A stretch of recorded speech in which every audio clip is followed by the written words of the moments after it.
Bonsoir à tous, bienvenue à ce flash d'information. 2021 va vers son déclin, 2022 verra le jour dans 72 heures.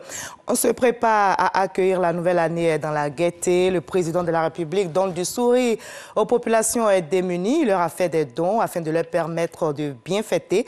Des kits alimentaires leur sont distribués. Cette distribution a lieu dans les 13 communes du district d'Abidjan. Le ministre-gouverneur, Robert Begré-Mambé et ses équipes investissent différents quartiers. On verra donc les dons faits à Koumassi et à Atekoubé dans l'édition de 20h ce soir. Célébrer les fêtes de fin d'année en valorisant la culture antique du continent, offrir des objets d'art anciens pour véhiculer aux plus jeunes les valeurs traditionnelles africaines, c'est le pari que se fixe l'UNACI, l'Union nationale des antiquaires de Côte d'Ivoire. L'organisation expose depuis le 20 décembre dernier au Club House de Cocody de Plateau de nombreuses pièces et œuvres dont les origines remontent très loin dans l'histoire ont été visitées. On en reparle ce soir. Le ministre de la Communication, des médias et de la francophonie, Amadou Coulibaly, a visité hier 29 décembre 2 structures sous sa tutelle. Il s'agit du service de la documentation et des archives ainsi que du Conseil supérieur de la publicité à Cocody. Sur le premier site, le ministre, après avoir entendu le personnel, leur a promis la rénovation prochaine des locaux à la CSP. Le développement du numérique était au cœur des échanges avec le ministère. Didier Nguessan.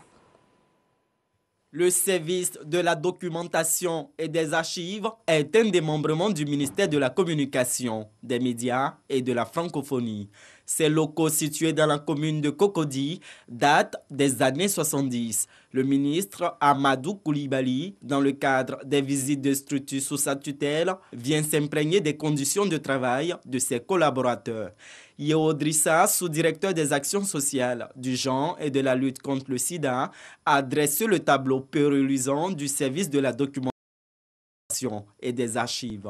En réponse, Amadou Coulibaly a annoncé l'évaluation des travaux en vue de rénover le bâtiment. La première étape de cette visite a conduit la délégation au Conseil supérieur de la publicité, CSP. Le ministre de la Communication, des médias et de la francophonie a insisté sur la conformité entre les spots publicitaires validés par le CSP et ceux effectivement diffusés sur les antennes de télévision. Au niveau du SDR, nous nous sommes rendus compte que les locaux étaient délabrés avec de graves problèmes d'étanchéité, des problèmes de mobilier, des problèmes de bureautique, effectivement, de matériel informatique.